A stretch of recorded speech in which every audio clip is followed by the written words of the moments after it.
Hey everybody, welcome again. It's me, Drawers from Racebook at www.simgear.club. We're again in my basement where I keep my water heater, where I keep my old computer, one of my old looking steering wheels. And what else we have today is new product, CSL Universal Hub. So previously I've only seen this unboxed in German and Berry, and both are really boring and hard to understand. So without further ado, I'm gonna go ahead and get you started on taking.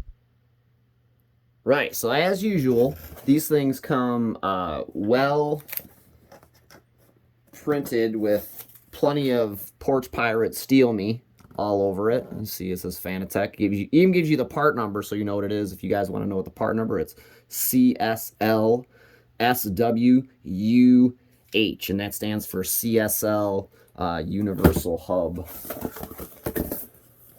So out of the box, this is our guy.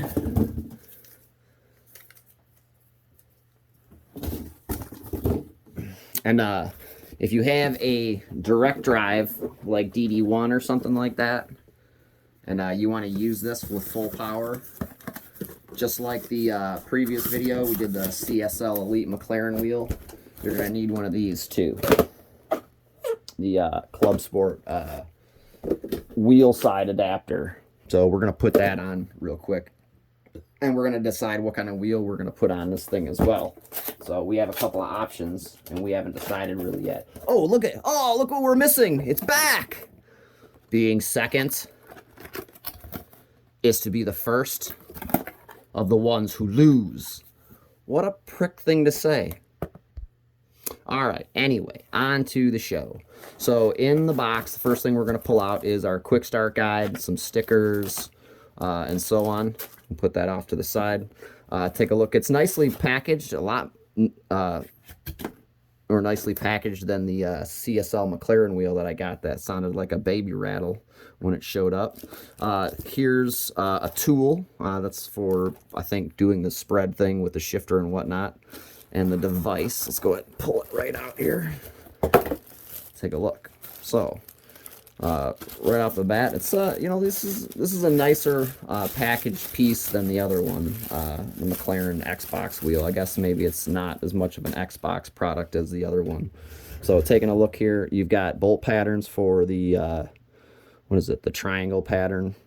Then you've got the standard like Momo Sparko pattern, where I believe it's 70 millimeter and 50 millimeter. Switches, you got buttons actually on the top corners here. Just a standard button push, feels pretty good. There's our setup button for activating the menu and stuff like that. We've got a blue and a green and a yellow. These are kind of caged, so you can feel what they are. So that's kind of neat. Big red buttons, you'll know what those are. And then you've got a toggle switch. And then the 7-way switch, which is 1, 2, 3, 4, 5, 6, 7, because that's a knob. And then we've got our shifters, which I don't know, they don't feel that bad, but yeah, they're pretty essy. And then our simplified quick release. So that's pretty neat. Right, so here's a wheel, right? And you can see clearly marked on the face here of your hub that says minimum or maximum 2.5 Newton meter of force. I believe that's to thread the screws in. And the max bolt is 12 millimeters. And that's if that's from the head down, and that's if you're using something other than a Fanatec wheel, because if you buy one of these Fanatec wheels from www.simgear.club, the provided screws will work and are exactly what you're looking for. So go ahead and mount you up here just like this. And that's pretty cool. I definitely don't think I'm going to go with this option here, because I think that this way I won't be able to use a lot of these buttons anyway. I think this is going to go on my podium hub, and I think I'm going to use a flat wheel on this. Yeah, so to better reach the buttons, I'm going to end up putting this hub with this rim, and then putting my NASCAR rim on that hub, just because. But there's a quick look and an unboxing of this here product. Comes Oh, there you go. Give your extension of your bat wings here. Final look here and thoughts. You know, it's a lot better than Dude had said. You know, Dude was real critical about it, and you know, I don't think it's, when you're hitting the shifters, I don't think it's that big of a deal. It's not moving around that much. Pressing the buttons, maybe it would flex a little bit more, but you know, I think Dude was maybe exaggerating a little bit. But I'm gonna keep it like this, do you know what I mean? And then have it on this flat rim like this, because I'm not using the shifters. I just want to have buttons and stuff like that. All right, so here we go. We got a wheel, and we're gonna put it on. All right, so here we have the wheel. I've cross, you know, threaded it, or cross pattern, tightened it. So, you know, just like your wheel, bop, bop, bop, bop, bop, bop, bop.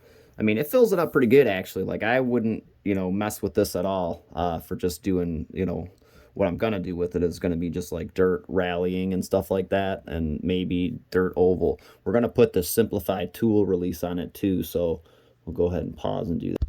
So just a review before I put on the new quick release, to make sure your wheel's tightened, you know, finger tight basically, or hand tight. You don't want to really crank it or use like some type of power tool or anything like that, because it says 2.5 Newton meters, whatever that means. You can convert it to foot-pound inches and get a torque wrench, I'm sure, if you wanted to, but ultimately just try and evenly do it. So go here, here, here, here, here, here. That way you distribute the load around the 6 screws, and don't damage anything. Okay, so here it is.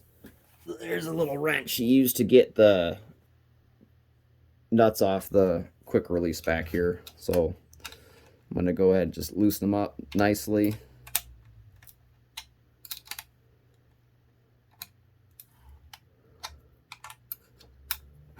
Just going to try and break them here.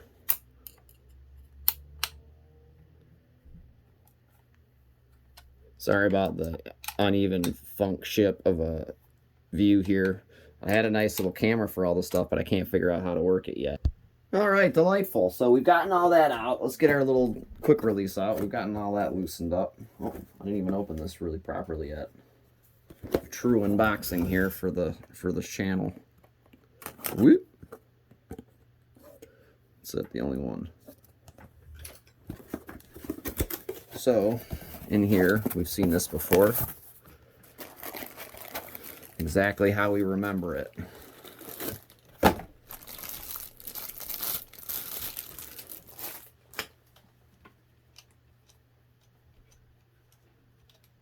So we're going to be careful not to lose our washers.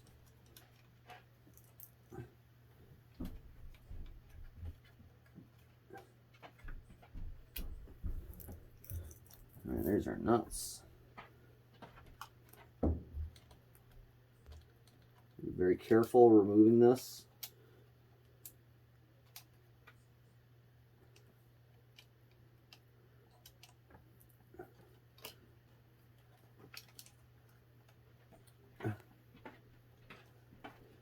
Because there is a pin connector in here. We don't want to damage it. So let's get that out of here.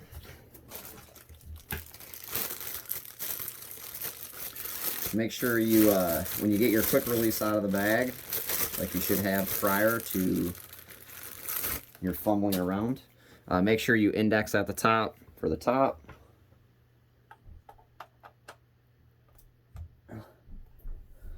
Should just slide right on there. It should just slide right on there. All right, it took some doing, but we got it finagled on down there. So there she is. So we'll put our washers back on one at a time.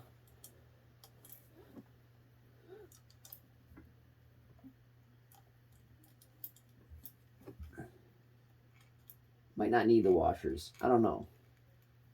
I think the washers were there so you didn't crack the plastic of the simplified QR light. It shows you reapplying the washers, so we'll put them back on there. So, and then we'll get our nuts on here. I guess I should have done a comparison there. It looks about the same thickness, so I'm sure this is not an issue there.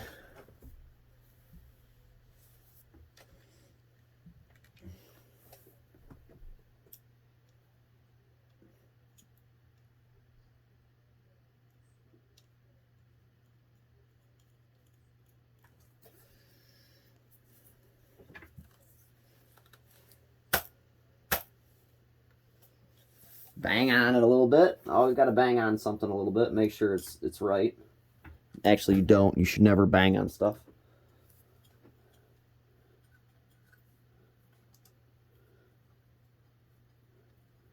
So if you heard me bang on something, that is not correct. I did not bang on it.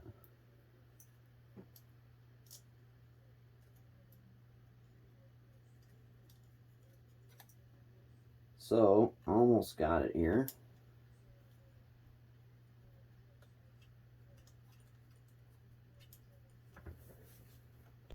All right, not even gonna lie. That's the most tedious construction and like swap I've ever done, right? Because this tool is not very good.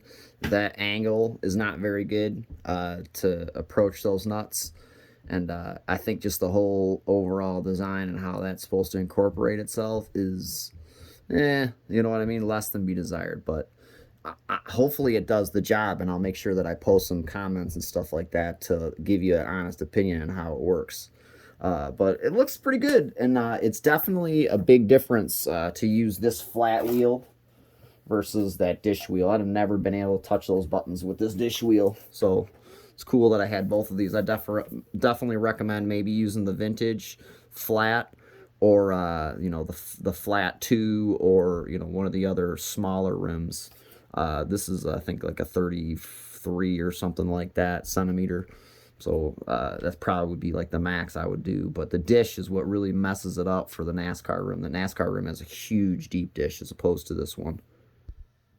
All right, final thoughts. Trying to keep it under 15 minutes here for my video.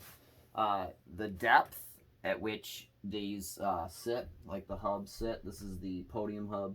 This is the CSL hub. You can see the difference in height here. So, you know, maybe in a sense, or in a way to keep the seating position more uniform, I could actually do the NASCAR on here and do the flat on here. That would make it so, you know, my arm position would not change based on the dish, right? Because part of the dish thing, and why I wanted the dish, because I was moving myself so close up to the flat wheel on there. So I don't know, maybe it's just something to think about here when you're purchasing these hubs and these wheels and stuff like that. But I don't know, it looks pretty cool. I'm excited to try it. We're gonna run it on the IRX because I don't want to put a bunch of load through it, because I run recommended iRacing settings, and I don't want to, like, you know, really pound it with force feedback. And then you know, I'll use this on the other hub when I'm doing like pavement stuff and whatnot, to try and keep that together. But thanks for watching, and you know, if it was a little too much for you or not enough, please make sure you look in the comments. Also check our affiliate link for Fanatec products, www.simgear.club. There'll be a link in the description and whatnot, and along with the part numbers of what we worked with here today. Thanks a lot for watching, and make sure you check out some of our other videos and give us a thumbs up and subscribe. Hey, thanks for all subscriptions. We made 100. Thanks a lot.